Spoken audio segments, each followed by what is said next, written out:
তরুণ Islamic আলোচক মুফতি আব্দুল আজিজ রজবী প্রতিষ্ঠিত রামু হজরত জঙ্গলিফির ইসলামিয়া সুন্নিয়া দাখিল মাদ্রাসার অষ্টমতম বার্ষিক সালানা জলসা উৎসবমুখর পরিবেশে অনুষ্ঠিত হয়েছে। রবিবার ২৮ ডিসেম্বর রামুর পূর্ব রাজারকুল দরগাফাড়া মাদ্রাসা মাঠে আয়োজিত এই জলসা উপলক্ষে পুরো এলাকা ধর্মীয় ভাব গাম্ভীর্য ও আনন্দ ঘন আবহে মুখরিত হয়ে ওঠে। সকাল ৮টা থেকে খদমে কুরআন, হামদ, নাথ, কেরাত সহ বিভিন্ন ধর্মীয় আনুষ্ঠানিকতা শুরু হয়।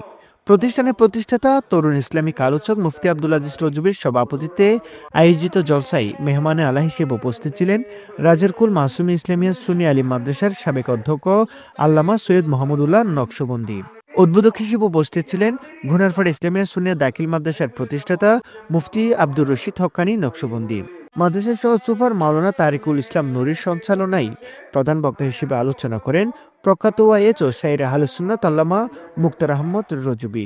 এছাড়াও কোরআন ও হাদিসের আলোকে বক্তব্য দেন মুফতি রেহানুল ইসলাম আল কাদেরী, মাওলানা আব্দুল্লাহ শাহেদ, মাওলানা সাইফুল ইসলাম রজবী, মাওলানা সুরর রজবী, খাজা মোহাম্মদ বাকিবিল্লাহ সাজ্জাদ সহ দেশের বিভিন্ন প্রান্তের বিশিষ্ট আলেম উলামাগণ। এই সময় বক্তারা বলেন, আলেমদের ভূমিকা যেমন গুরুত্বপূর্ণ, তেমনি সমাজের প্রতিটি মানুষকে নেতিবাচক প্রভাব থেকে দূরে থেকে ন্যায্যতা ও সহমর্মিতার দৃষ্টান্ত স্থাপন করতে হবে। তারা মাদ্রাসার শিক্ষার্থী ও সম্প্রদায়কে সদকায়ে জারিয়া, সঠিক দিনী আদর্শ, নৈতিকতা ও সমাজসেবার পথে পরিচালিত করার ক্ষেত্রে মুফতি আব্দুল আজিজ রজবীর অবদান তুলে ধরেন।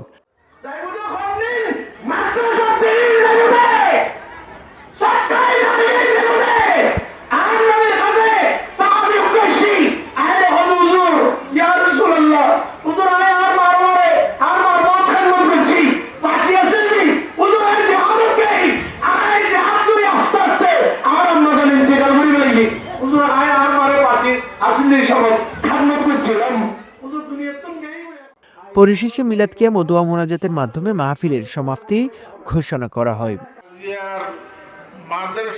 উপস্থিত অতিথি ও শিক্ষার্থীরা এই অনুষ্ঠানে সুষ্ঠু আয়োজনে খেদমতকারী সকলকে ধন্যবাদ জ্ঞাপন করেন।